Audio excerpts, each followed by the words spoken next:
I want to give you my thoughts on the Sparks playing the Fever. First of all, that timeout with 24 seconds to go, one of the worst timeouts that you could ever take. I actually don't think I've seen a coach panic like that in years. The Fever were going to score. And if they weren't going to score, they are not worthy to win the game because LA was completely confused. The Fever had a big steal, tons of momentum. I'll break that down in a second. That was just disgusting. And the coaching is a liability at times. I was feeling better about Stephanie, but after that, it really led me to believe, I think they have too many coaches in the mix. I don't think Stephanie has control of the coaching staff. I think everybody feels like they're a coach. I don't think that she was wanting to call that timeout. I think somebody on the bench told her to, because that was a dumb timeout.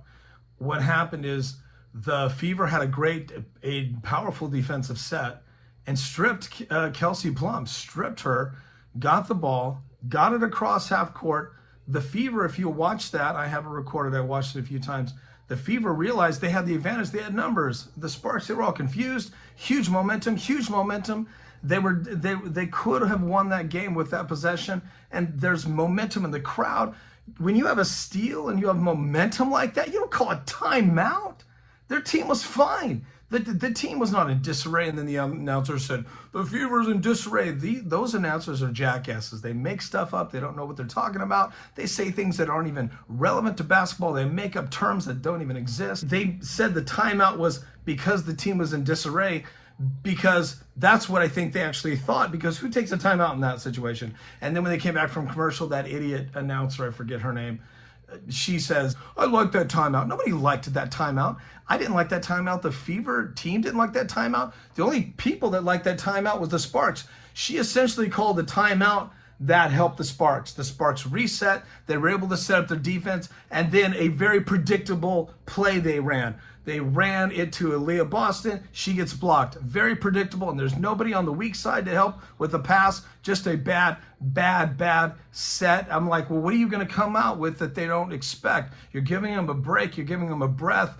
That's a moment. A key steal, and then they bring it across, and everybody's up. The crowd's ready, and you call a timeout when your team was in perfect position to score? So I just had to get that off my chest. So Stephanie White, abominable coaching decision. I'm so on the fence with you now because that was not what they needed. Now I'll say this, I can't blame her for that, because when you have a team that has an 8-point lead at home, and again, they give up big leads, they're back to doing it. They don't have Caitlin, I get it, but this is their 9th loss. Because of this loss, I don't think you're getting out of the first round again. I just don't. My prediction was if they lose more than 8 games, then it's not happening. So I don't see this as being a championship team. Really disappointed. I'm excited about this team. They had 4 great wins. But look, you beat the Minnesota Lynx, and then you get beat at home by LA, and they're 5-13. So there's major issues. I think a lot of it has to do with cardio. But again, I'm not going to blame the loss on her, but I'm not going to give her a break on it either. I think it was her and the team. I think this team really needs to grow, so I'm not picking them to win the championship. I don't think they're a championship contender. I knew that we'd have another bad loss, and this was a bad loss at home. So had all the symptoms of what they've been dealing with. If Caitlin's in that game, sure, I think you win it, but it woulda, coulda, shoulda. It doesn't matter. She's not playing right now, so you have to work with what you have. And if they keep losing games like this that are very winnable at home, I don't know what that means for the future. I do know that I don't think this team can get out of the first round again when they're losing games like this at home. Not at this point. Not when you're so close to the All-Star break. So there you go. Thanks for watching.